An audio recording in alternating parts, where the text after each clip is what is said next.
Hello, folks. Yeah, okay. So, one more video on Robbi Jade Lou versus Garrett, and I'm going to tell you why I still believe that she's innocent. So, the latest revelation, it's not recent, but I don't think I've done a monologue since then, is that Brian Sakdiksal, whatever his last name is, swiped three $5,000 chips off Robbi's stack. So a lot of people took this as evidence of guilt, reasoning that why would he take money from her stack, especially on that night, if not that he was involved in the actual cheating. There was cheating, A. B, he was involved in the cheating, and C, he is taking his cut, right? And to further corroborate this theory, the fact that Robbi Jade Lou instantly decided not to press charges is also suspicious. Why she's not pressing charges? He is the accomplice. It was all part of the plan, and she doesn't want to punish her accomplice. Okay, so to me, this is by far the biggest evidence, if you will, against her. All the other things that Gareth initially mentioned, that people have been sleuthing around, and the desk moved, and the ring, and the vibration, all of that is just, to me, extremely weak, and it's after-the-fact reasoning. It's called rationalization, right? You have a conclusion first, and then you're looking at every little thing, gesture, and every the slightest move and shake and action to corroborate, to reinforce your biased theory. So I'm not even gonna waste a lot of time addressing this because it's nothing. It's a nothing burger. All of these things are nothing, including the long post that Garrett made recently on 2+2. It just makes no sense. None of the stuff that he says there. He's completely delusional, and I might get back to this in a moment. But back to the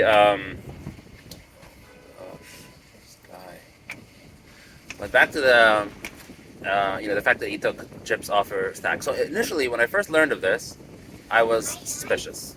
So I am in the Robbi Jade Lou is innocent camp, pretty strongly at that.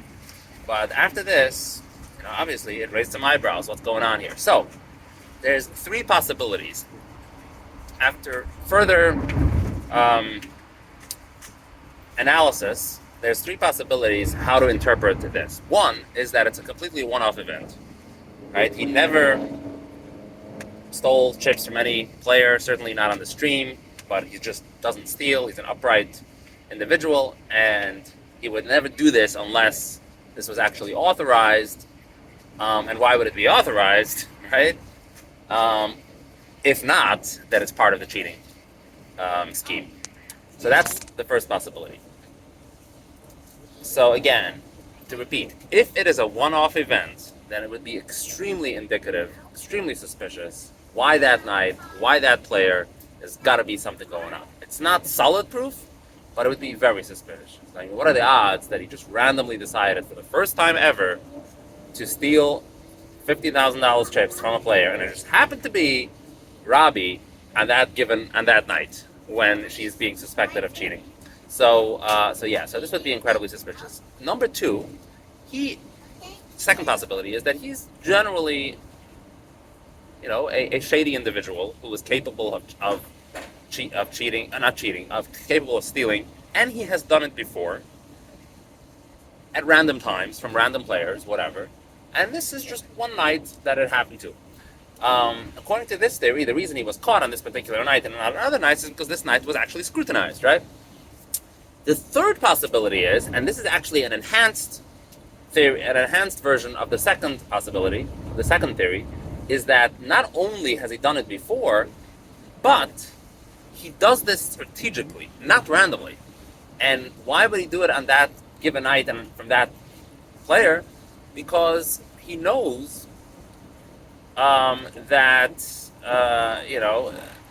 basically he would do it based on the player's personality. Like, is this the kind of player who he thinks knows how many chips they have in front of them or not? And also how the night is going for them, right? Are they losing? Do they have a lot of chips? Do they have a little chip? And, if they have a lot of chips, they might not notice. If they have a few chips, they will notice. So all of these factors he might be taking into account before deciding whether to steal. And so again, so it's not just random, right? But he's doing it based on the specific circumstances of that given night and that specific player. So according to this theory, it makes a lot of sense why he would do this, right? Again, he is a habitual thief. He has done it many times before, and I'll get back to this in a moment, why I believe that's the case. And he saw an opportunity on that particular night because, A, he knew that Robbi Jade Lou doesn't really care so much about money because he gave Garrett his money back. Okay, regardless of whether she's innocent or guilty, doesn't matter. The point is, she instantly gave her the money back. So evidently, she's not that concerned about money, right? And B, the fact that she's embroiled in a scandal is a good opportunity for him to step in and do something, because this is not a very auspicious time for her to raise the alarm that money is missing from her stack, right? When she's being accused of cheating. So this would have been a very, very good moment. Now, furthermore, according to this theory, and I mentioned this before, but I'll say it again, the reason why he hasn't been caught before is because the cameras have never been reviewed before. His actions have never been scrutinized. His moves have never been scrutinized. This is the first time that they launched an investigation, and so they actually found it. But according to this theory, that he has done it before strategically, right? He may well have stolen chips from other players before, strategically, but he's never been caught. And this night, where there was an investigation, he got caught. Now, to corroborate and to reinforce, not corroborate, but to actually augment the theory that he is in fact, a scoundrel, and he has done this before, is the fact that people have been testifying that he has been, quote unquote, punting, meaning that he has been playing with a lot of money, high stakes games in that casino. Apparently they allow it, employees to play there. And he has been playing there, and he's been losing. And people have been wondering, nobody accused him of cheating or of stealing or anything, but people have been wondering, how does he have the money? Like, he's not a wealthy individual. He works at a casino, so, typically people of such a profile are not rich, and so how can he afford to lose so much money? And so this explains it. This absolutely explains it. Now we know where he got the money. So he's been doing this, and who knows how much money he has been stolen so far, simply by swiping a few chips off a player's stack in situations where he believes, okay, it's done strategically, where he believes the player will not notice. And so this is essentially the possibility, this is the explanation of why it happened, and why it happened on that night, but also in general, why and how this could happen, and in a situation where it's not a one-off event, right? If you believe that it's a one-off event, then it's incredibly suspicious that it would happen to Robbi Jade Lou on that particular night. But like I said, combined with the fact that he's been punting, losing a lot of money, a person who is not wealthy, plus, remember, he does have a criminal background. So he's been arrested a number of times, or he's been accused/charged, whatever. And so he is not an upright individual to begin with. Okay, so that dispenses with that. Now, there's one more thing that I want to say, and that is with reference to the, what did she think she had? So that's another thing that is somewhat suspicious. Bart Hansen pointed out correctly that if she had indeed misread her hand, she thought she had a pair of threes, right? But she didn't. She thought she had Jack 3. That's the hand that she had, the previous hand. And she immediately expressed surprise. This would not be a controversy at all. Sure, you misread your hand. But she didn't. So she, the hand played out. She won. She didn't say nothing. It seemed that she did not misread her hand. She didn't give any indication that she misread her hand on such a large pot, such a big call that she made, hero call. And later, an hour later, in an interview in front of the camera, she said, "Oh, I misread my hand." So she's basically going back and forth. In a later podcast with Joey Ingram, she seemed to forget about this theory, and she didn't mention she read her hand. So, it seems suspicious in terms of why did she make that call? Did she make the call knowing she had a jack high or not? And why is she flip-flopping back and forth? Or it appears that she's flip-flopping, okay? So, so let me address that. I seem to be in favor of believing her that she misread her hands.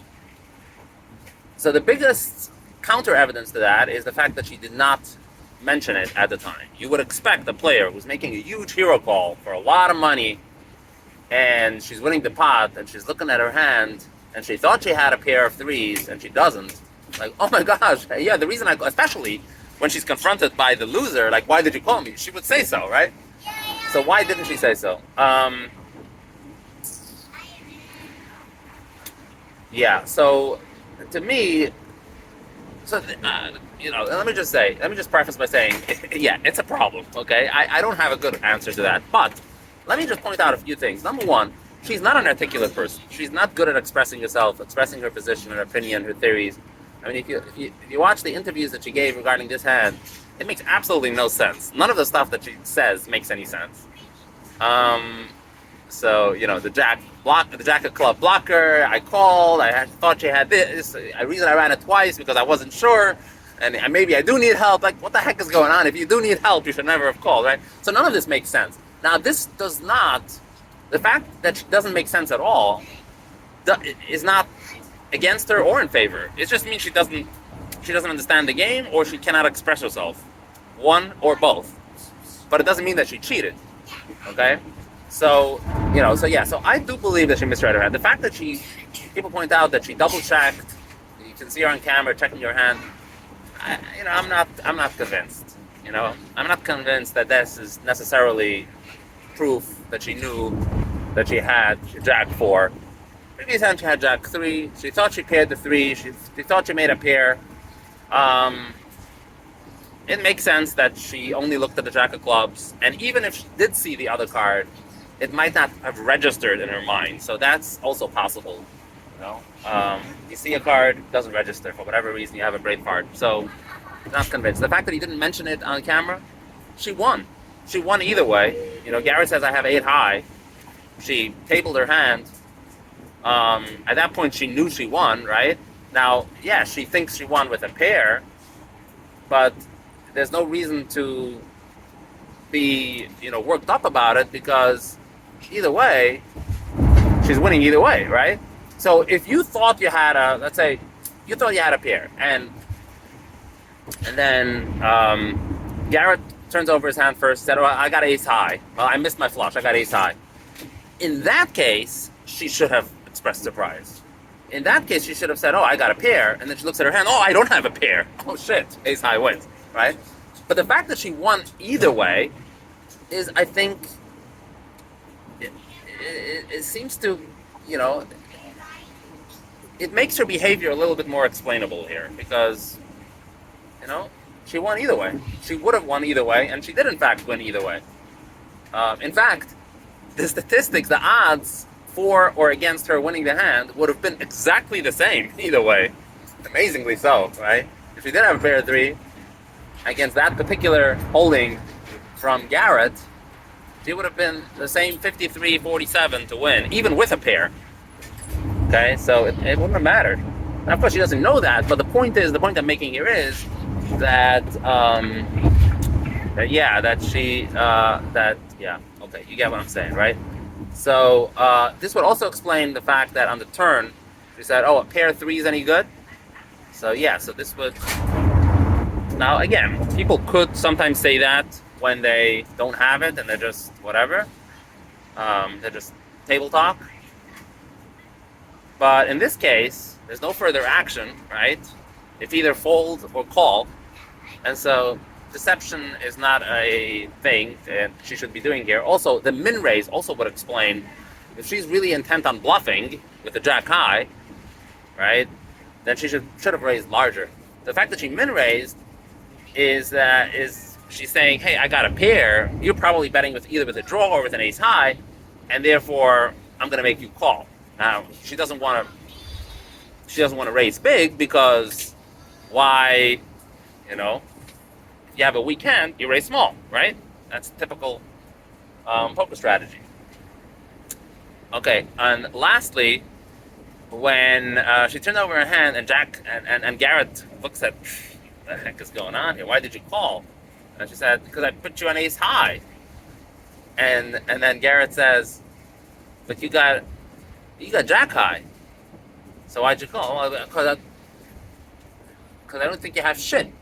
She said that, right? So obviously that answer makes absolutely no sense, right? Even if you don't think he has shit, if you think you just said you think he has ace high, so you're calling. You're not bluffing him, right? So even if you don't think he has shit, you can't call with a jack high if he's bluffing you with ace high. But so again, so my explanation of this is she's just not explaining herself well. She does in fact think that he has ace high at best. That's what she means by saying that. And then when he answers her back, saying, "Oh, then why'd you call with the jack high?" Instead of saying because I believe I had a pair. Okay, at that point she may have noticed that she didn't have a pair, and she doesn't have a good answer, and so for whatever reason, she doesn't say it.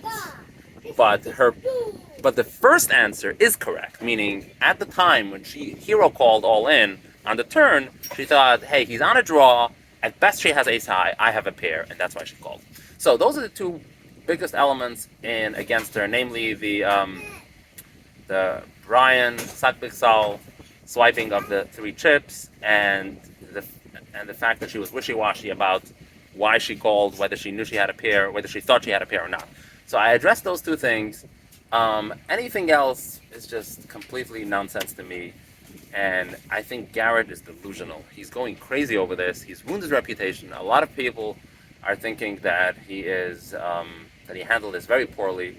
And Bart Hansen again makes a very good point there that even if it's true that he was cheated, he doesn't know that at the time, and the way he handled it at the time was very poorly.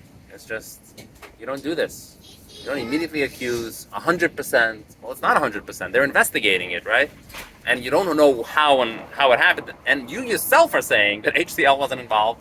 And now, a week or two later, you're coming out with this whole theory that there was a whole cheating ring going on, and blah, blah, blah, and an employee was involved. And if that's the case, then you're already contradicting yourself because you said 100% that HCL wasn't involved, and now you're saying, according to your theory, they were involved. So, he lost it, and I think, to be honest, he's done. He's done. He made a big mistake. He mishandled this. Very suspicious. He's paranoid. He lost it. He's not thinking rationally anymore.